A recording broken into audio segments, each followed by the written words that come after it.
This is the Sigma 35mm f1.4 DGDN Art Series lens for Sony E-mount. For a long time, I've been saying that the Sigma 24-70mm lens is my favorite lens, but not only has this lens become my new favorite lens, but it's also made me realize that prime lenses are just better than zoom lenses. In the past, when I've heard people talk about prime lenses like this 35mm lens or like a 50mm lens, I've thought to myself, why not just use a 24-70mm zoom lens? You get the 35, you get the 50, and you get everything else in between. So that's exactly what I've been doing. I've been shooting with the 24-70mm lens for a long time now, and it's a fantastic lens. I still love this lens. But after shooting with this 35mm lens and this 85mm lens, I get it. Prime lenses are just better than zoom lenses.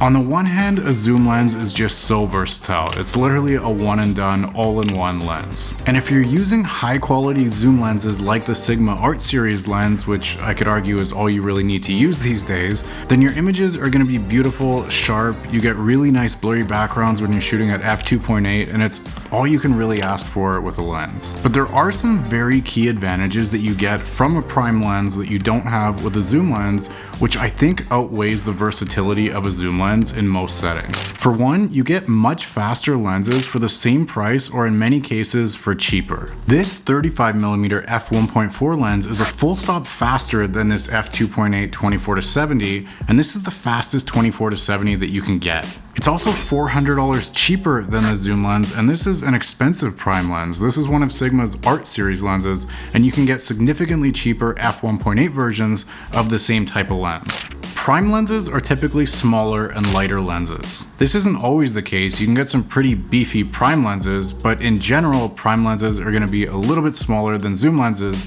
making them easier to carry around day to day and ideal for travel.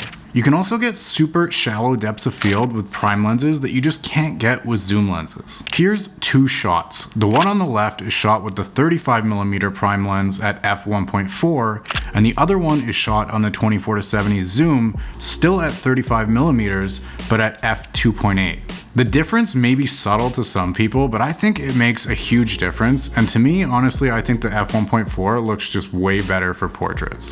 Shooting with prime lenses also means that it's easier to shoot in lower light situations because you're able to open up that aperture much wider than you can with a zoom lens. One thing that's often claimed is that prime lenses in general are sharper than zoom lenses, so I went out to test this out for myself. Here's the same shot, one of them shot with the Sigma 24-70 and the other one shot with the prime 35mm lens. Both of them are shot at 35mm and both of them are shot at f2.8. Both are also Sigma Art Series lenses, so you aren't going to get any variation from differences in manufacturers. Can you guess which one is which?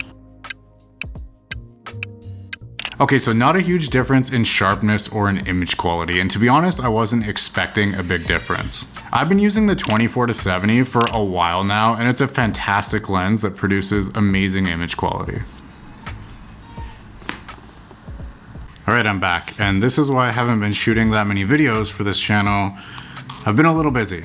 Where I think prime lenses have a real advantage over zoom lenses is actually in the way that you use the lens. Since you don't have the ability to zoom in and out, you have to get better at actually composing the images yourself, because you physically need to walk around in order to move closer or farther away to compose your images properly. Zoom lenses, I've always found, kind of lends itself to lazy photography. Rather than walking closer, you can just zoom in and vice versa. I mean, when would you ever consciously choose to shoot an image at 62.3mm? You wouldn't, but because you have a zoom lens, sometimes you end up taking photos at that focal length. Now, is there really a discernible difference between shooting at 62.3 and shooting at 50? Probably not, but that's not really the point. The point is that when you're shooting with a prime lens, your images are a little more intentional.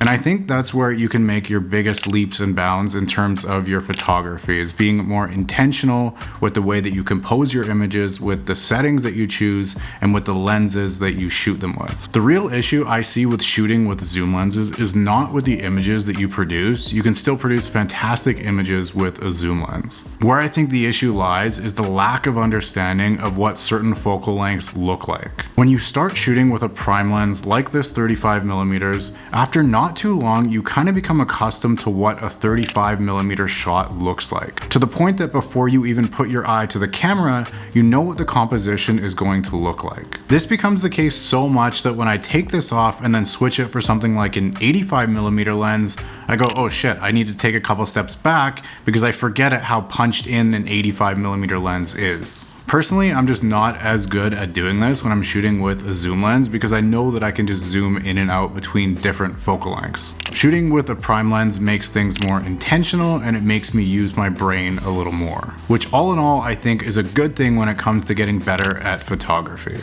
I think this is even more important when it comes to beginners learning photography. A common recommendation for beginners is to just use the kit lens, go out, take shots, get better at photography. And while I don't think this is entirely wrong, I think that you're much better off as a beginner sticking with something like a 50mm 1.8. That way you can still get the experience getting out and taking shots, but now you can be a little more intentional with composing and shooting your images because you're shooting with a prime lens. These 50mm 1.8 lenses are also super cheap, really good quality, and you can get some really good photos out of them. For me right now, my favorite is this Sigma Art Series f1.4 35mm lens. Sigma in general just makes really high quality lenses and at a fraction of the cost of the G Master equivalents. But this 35mm is just fantastic. Amazing image quality, awesome autofocus. I haven't really shot too much video on it, but the video that I have shot on it looks great. I would even go so far to say that I'd be happy shooting on only Sigma glass at this point, and no, Sigma hasn't paid me for this video, nor have they paid me for any video, so this is my unbiased opinion.